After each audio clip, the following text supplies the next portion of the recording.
సీతకి రాముడే సొంతమయ్యే చోటిది, నేలతో ఆకాశం మీయముందే వేళిది.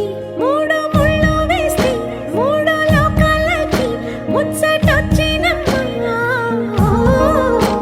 ఏడు అంగలేస్తే ఏడు జన్మాలకి వీడదీసిందమ్మా.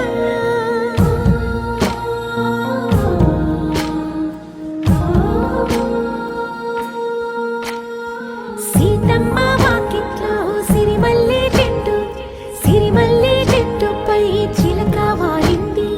చిలకమ్మ